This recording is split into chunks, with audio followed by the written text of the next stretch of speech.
আমি একটা কথা বলবো আপনাকে। বলো। চোখ একটু বন্ধ করেন। করলাম। বলো। স্যার, আমি আপনাকে ভালোবাসি। এভাবে তাকিয়ে আছেন কেন? আপনার বয়স 26 আর আমার 19। আমি আপনার থেকে 7 বছরের ছোট, বেশি ছোট না। আমি আপনার ব্যাপারে খোঁজ নিয়েছি। আপনার একটা প্রেমিকা ছিল, যার বিয়ে হয়ে গেছে। আপনি এখন সিঙ্গেল আছেন।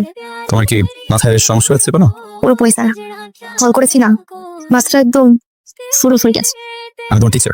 হ্যাঁ স্যার, আমরা তো প্রকাশ্যে প্রেম করবো না, গোপনে কেউ জানবে না। কি বলছো এসব তুমি? স্যার, সমস্যাটা কোথায়? আপনি টিচার, এটাই সমস্যা? এটা কোনো সমস্যাই না।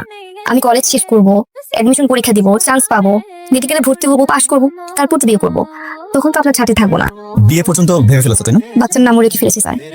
স্যার দেখেন, আমি কিন্তু মাশাআল্লাহ দেখতে সুন্দর আছি। আল্লাহ আমাকে বাইরে যেমন বানিয়েছে, ভেতরে কিন্তু ঠিক তেমনই বানিয়েছে। আপনি ভেবে দেখেন। আপনাদের সময় দিলাম, আসি। আসসালামু আলাইকুম।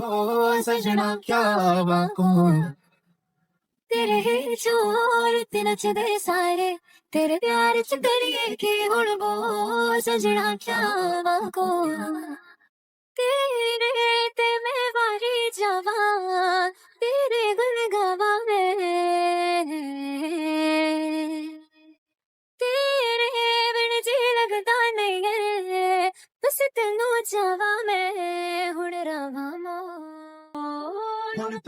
আপনি তো কিছু জানলেন না। এখনকার মেয়েরাও যে ছেলেদের সাথে কেমন করতে পারো তোমাকে না দেখতে বুঝতাম না। Very advance. স্যার, উত্তরটা আমি জানি না। স্যার, আমি কিন্তু হাল ছাড়বো না।